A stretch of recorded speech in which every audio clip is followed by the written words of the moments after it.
Welcome. If you thought part one of my love story was something, you see this part two, this one, Gongon, is a gang something. You don't want to miss out.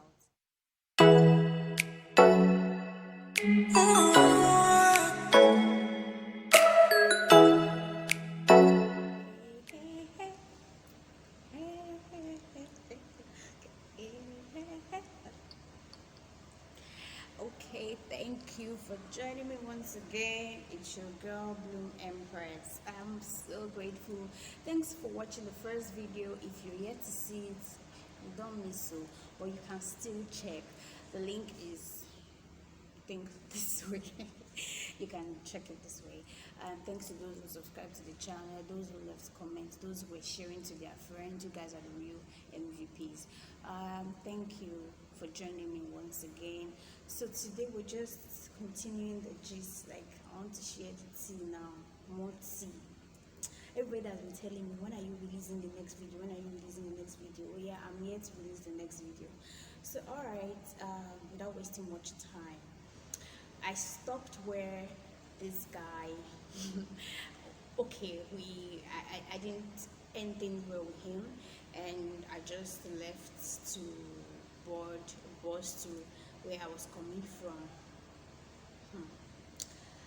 Okay, as you have it, I got home quite late because I didn't leave on time. I left like 3 p.m. So I got back to the place where I was staying at around almost 12 a.m. the next morning.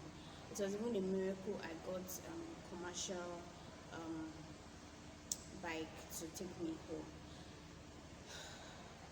While in transit, my friend who advised me to call him earlier was always checking on me. Like, it was a struggle for me not to cry. But I already told you guys in part one, I'm a crybaby. I used to cry every time. Like, not every time, but tears they really come out from my eyes.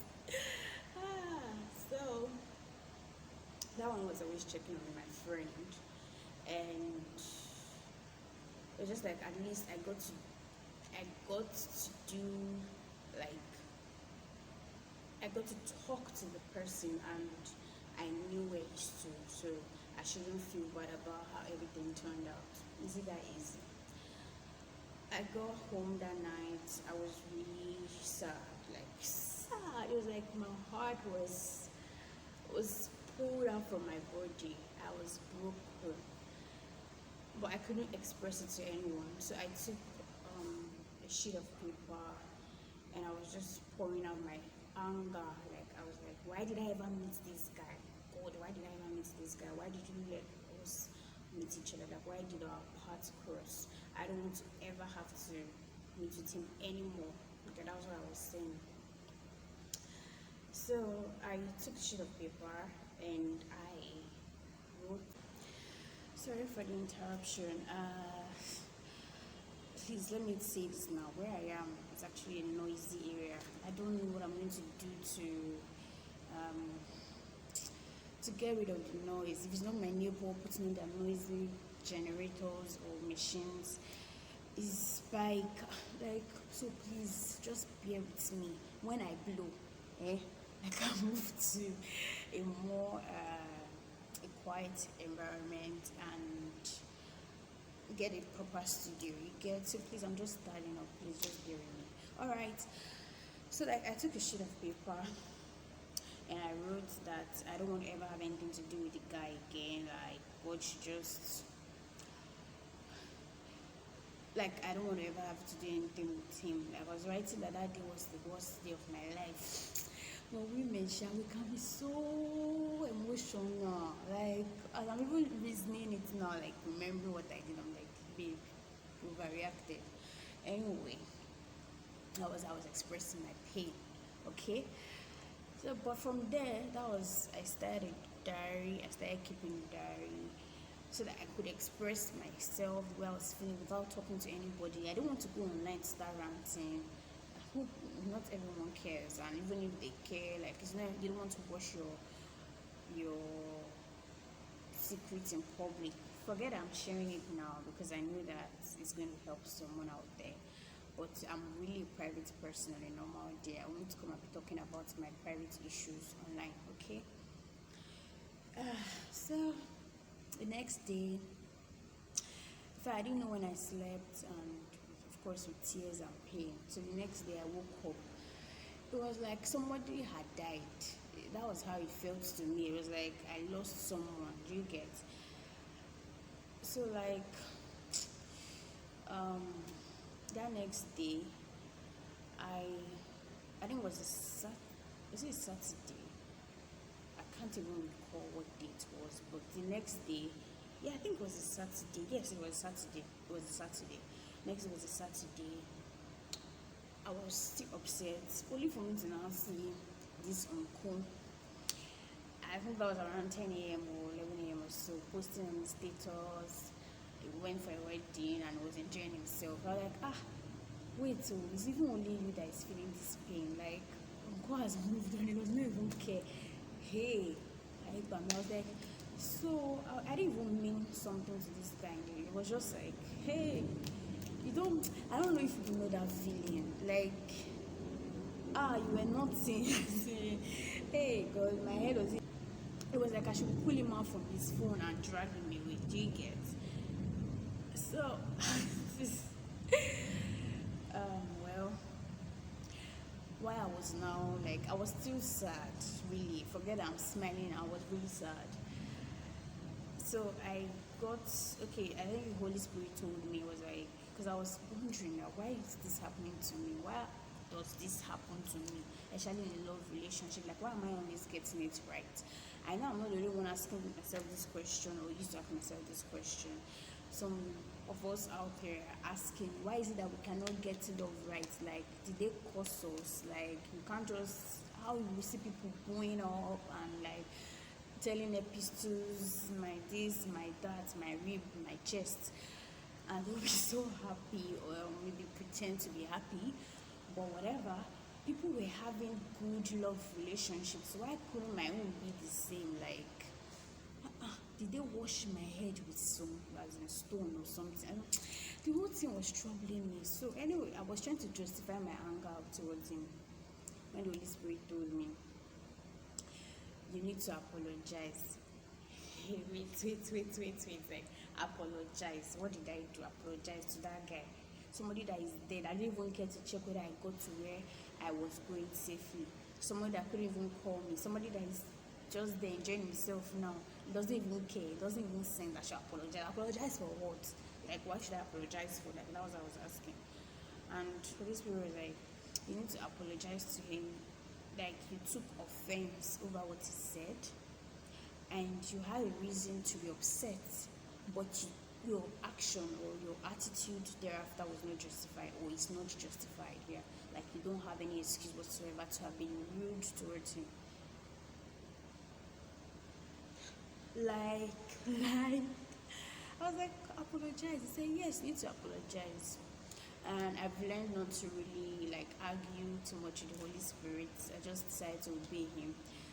Out of the pain still in my heart, I sent a voice note to this guy, apologizing for my behavior and what have you, and wishing him well. That wishing well stuff, do we really mean it? But I wished him well too. But it's not like when you say, even if you don't end up with me, I end up with another person. It's a lie. But what? I wished him well. I apologized. I'm good enough surprising. After he watched or listened to the voice note, this boy, he did not respond to me. You know the way I was feeling.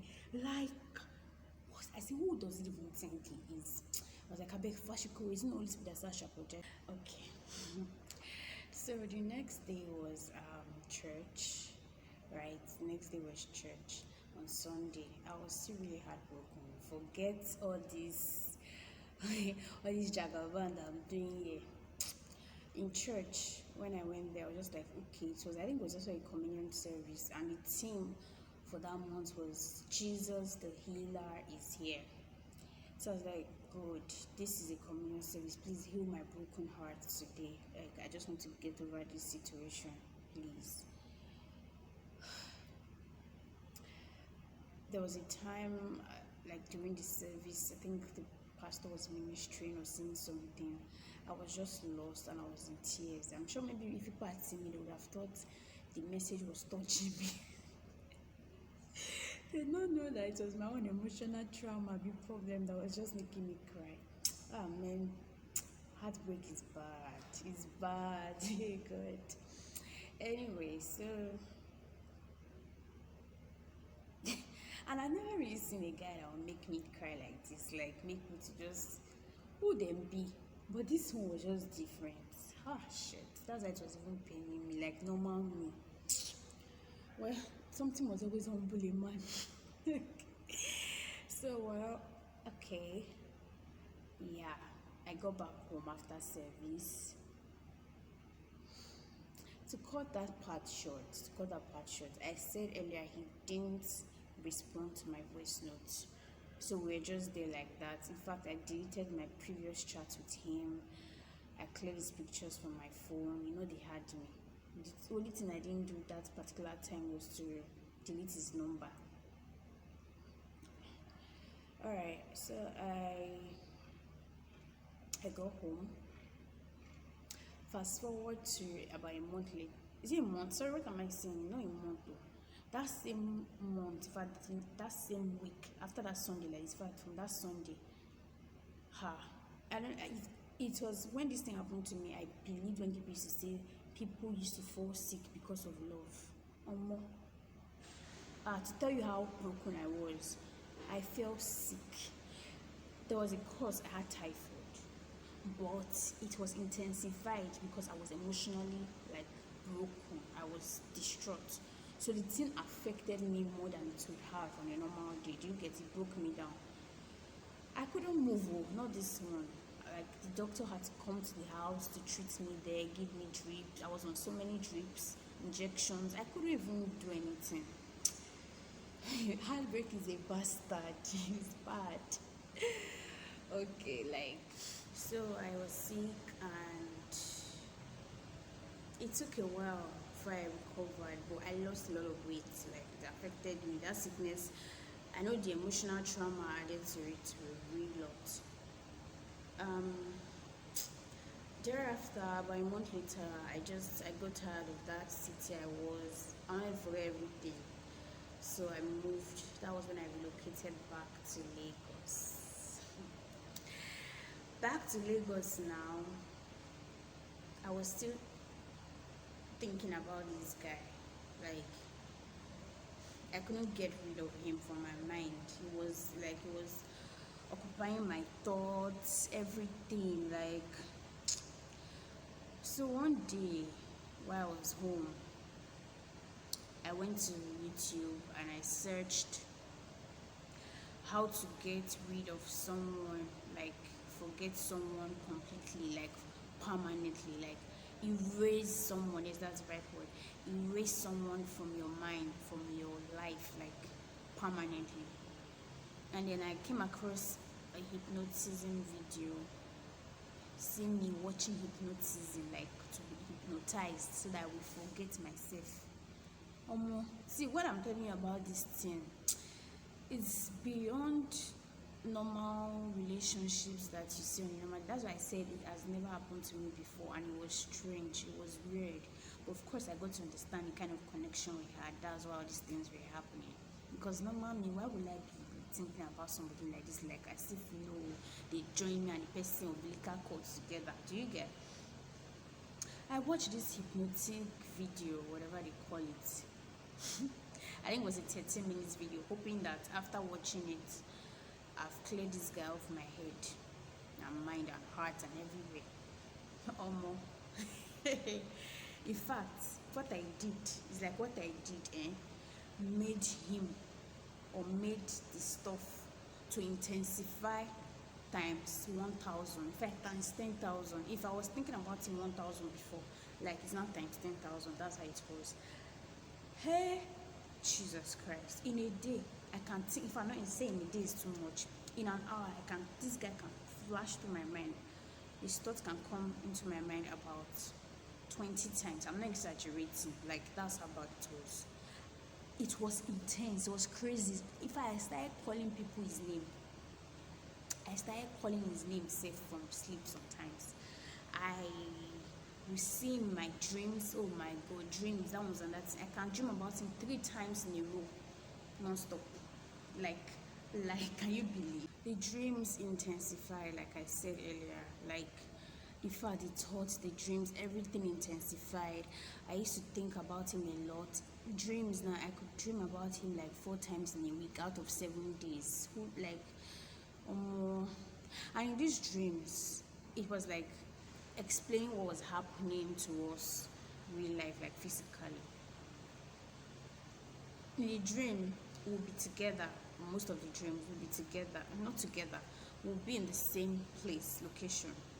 We'll be looking at each other, like looking at each other in a loving way, admiring each other and smiling at each other, but we will not talk to each other. And that was what we were doing. Me, I know that I used to view status, I know you used to view mine, but we won't talk to each other. Everybody is for me. Hey, we are for me for each other. Get. So that was what was playing out in the dream. Several dreams, we won't talk. We'll be in the same place. It's friends sometimes we'll be like, see your babe, like you're not talking to her, you won't talk. But if he smiles towards me, means I won't talk to him. But there was this particular dream. It happened that I don't know. I think this was a miracle because I know I was still angry with him somehow, dude. He came to me to ask for my forgiveness. I was like, please, I should forgive him. He knows what he did to me was bad, so I should forgive him and let go of what happened. So I forgave him.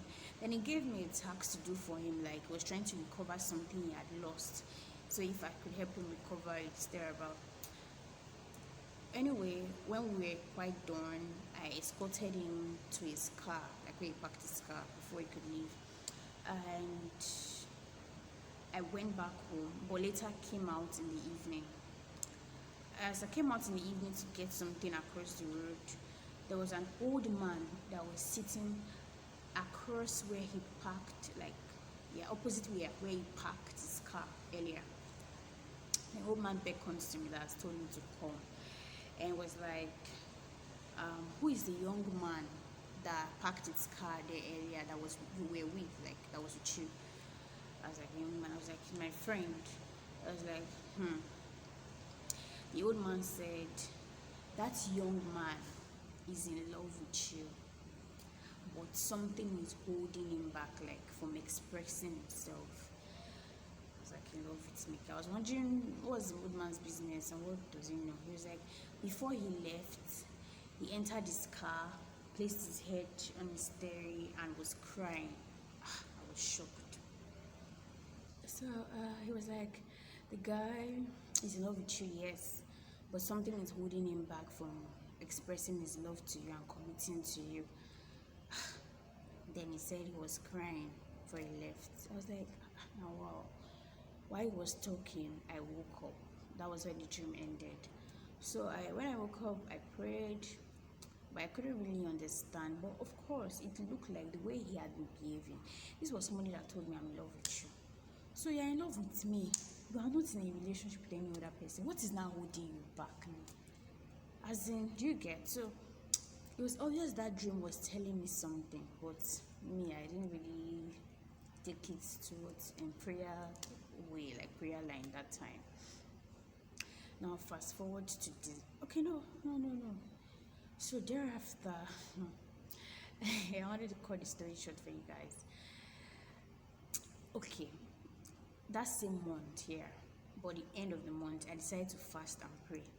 One of my prayer points was like, God, what is this guy's purpose here in my life? Like, why is he here? What is his purpose? Why is it that I can't get rid of him? What is he? Who is he? So I bite my tongue. Who is he in my life? You get? So that was one of my prayer points, but my major prayer point. And I prayed, I fasted, of course, and broke my fast, went to eat.